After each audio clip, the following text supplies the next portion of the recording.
first things that I noticed about Cathie was her personality. Just seeing how she dealt with kids, how she dealt with people at church. I thought that was probably the most attractive thing that I saw in her, that attracted me to her. He was very helpful to people. Any age, woman, he would always like go and help.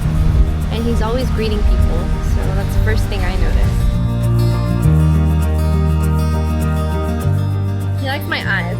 I would say it'll be 50-50 between her eyes and her smile. I think he likes my mane. We call my hair the mane because it just kind of explodes, so he likes my mane. I don't know if he's lying to me. We'll find out after this ring. Really liked how her eyes open up, and when she's looking at me, it's amazing seeing that.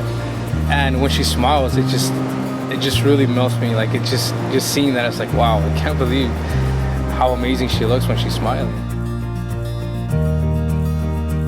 I don't know. I'm not sure what it was. His hair.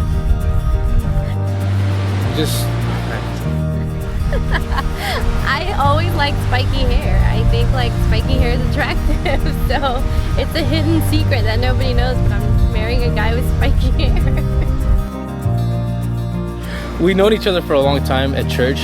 I got to church when I was 3 and he got to church when he was 9.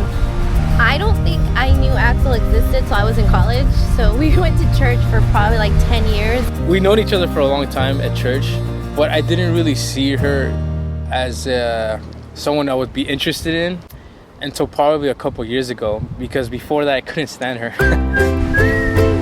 I thought he was brightable. I was like, this guy is so brightable. He's like so arrogant. Something in her that I was like, oh man, I couldn't be around her. I was just like, okay, like I would have never thought I was gonna end up with this guy. I didn't like how the way she would respond to me with her snappiness. Because we didn't get along so well. We had kind of like a clash getting along. So I remember I saw a lot of areas in her that she needed growing in, and so it's funny because she thought I was gonna ask her out. I thought he was gonna ask me out on a date one time, and instead of asking me out on a date, I was really excited because I'm like, he's gonna ask me out for coffee. I thought, you know, and no, he told me I was prideful. But instead of me, I went up to her and I just told her, hey, you know what? You need to grow in this area because you're prideful. It hurt. I went home crying that day. And I think the worst part was that I was like, I thought I was hurt, but I think I was attracted to that. Once I did that, I realized just how much she was able to receive it, and she took it in and actually grew in that area. And that was probably one of the most attractive things that I saw in her.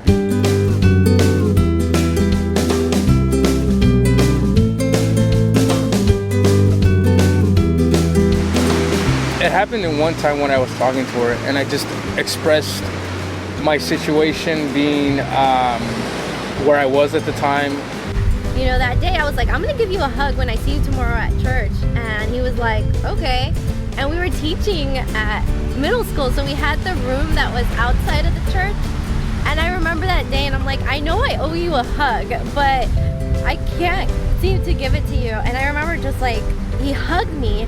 And when he hugged me, it was something where I was like, okay, I'm falling in love with him. And I knew like, this isn't short term, this is actually like it.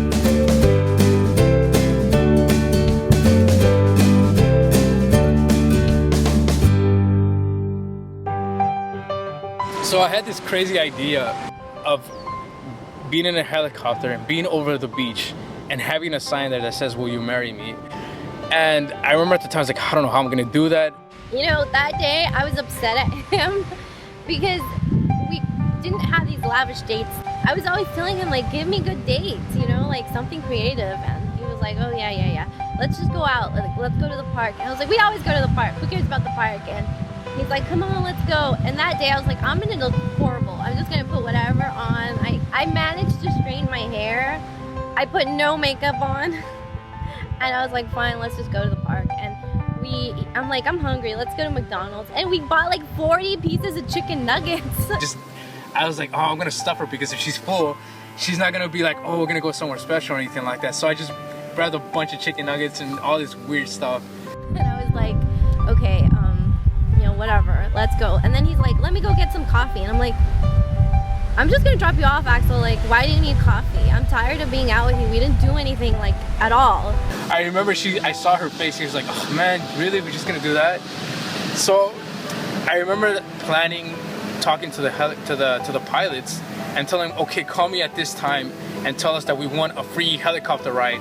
So then he gets a call and he's like, oh my gosh, I won a helicopter trip. We won a free helicopter ride, but we have to get there or they're gonna take off. I remember, like, I was like, okay, cool, we won a trip or whatever, a helicopter trip. And I'm like, let me get, I don't know what I was getting from my back seat.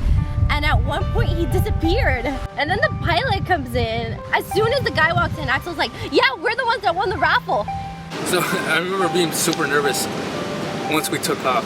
I started taking pictures and then he tells me to record, like right when we get to Santa Monica and you see the ocean. So finally we passed by the pier where the sign was, and I remember the pilot telling Cathie, hey, what does that say down there? What is that say? What does that sign say?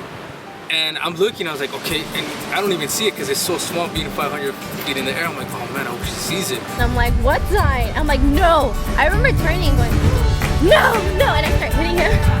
I'm like, no, this isn't happening. Like right now, it's happening.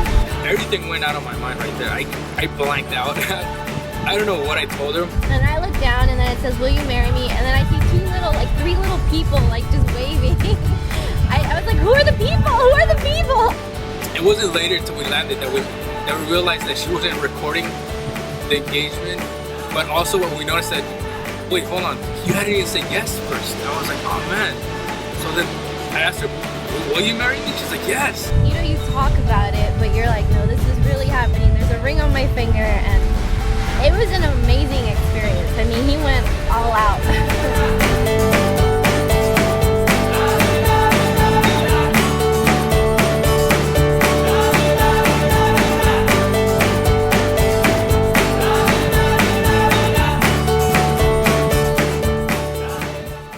That I want you to know is that with God there, we can dream even bigger than a helicopter ride, bigger than coffee at Jamba Juice.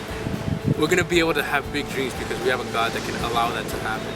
I can't wait to raise our kids and our family on good Christian principles and spend my life with you. I know it won't be perfect and it won't be easy, but holding on to God, you know, and giving him our everyday and our everything and putting him before each other and before even our kids when we have them, that's gonna get us through it.